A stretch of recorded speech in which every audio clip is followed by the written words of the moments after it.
In this session, part 4 of the normal lung anatomy series, we're going to discuss the respiratory compartment of the lung. So the learning objectives are to understand what constitutes the respiratory airway component and to understand the gross microscopic and electron microscopic anatomy of the components in this compartment.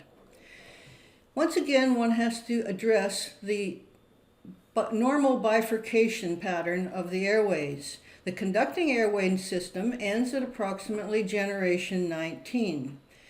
Starting at generation 20, the respiratory bronchioles become partially alveolated, and then in subsequent bifurcations, the alveolation progresses. So therefore, the respiratory component of the lung starts at generation 20 and ends down at approximately generation 27 at the alveolar level. To reiterate, the membranous bronchiole has a complete fibromuscular wall, whereas the respiratory bronchiole is at least partially alveolated. In this slide, there's the terminal membranous bronchiole with its complete fibromuscular wall, the first generation of respiratory bronchiole with partial alveolation, and the second bifurcation of second generation of the respiratory bronchioles with further degrees of alveolation. On this high-power micrograph, one sees that the epithelium, again, is pseudostratified respiratory, but it's much simplified compared to that type of respiratory epithelium seen in the trachea and the main stem bronchi. The epithelium is again ciliated, and the degree of ciliation is slightly less than seen in the trachea and the more proximal airways. The alveolar ducts are interesting because they change in size along with age. In this 20-year-old, the alveolar ducts can be identified, but in contrast, in the 80-year-old, the alveolar ducts seem to have a larger degree of air in it. You can see this better if you actually compare across the series. So here in the 20-year-old, the alveolar ducts have a modest degree of air in them. Here in the 80-year-old, the degree of air within the alveolar ducts is much greater. This does not mean that there is an emphysematous process of destruction carrying on in this age-related change.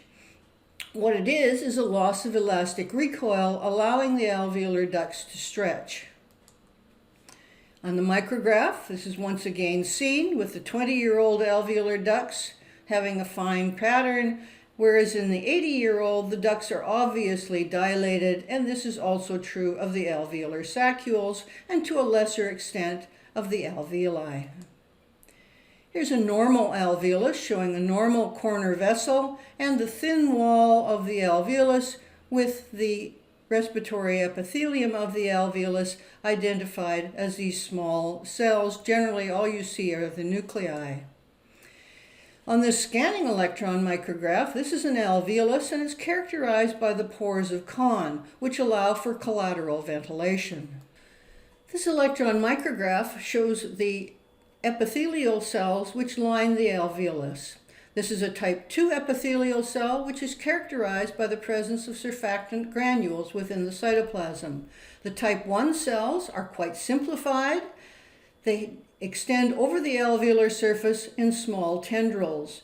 The type 2 cells are actually the progenitors of the type 1 cells.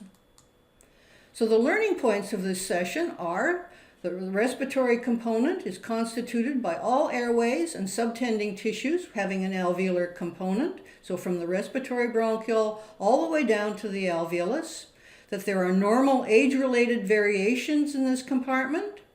Alveoli have pores of Kohn, which allow for collateral ventilation, and alveoli are lined by type 1 and type 2 epithelial cells, each of which has a distinct electron micrographic characteristic.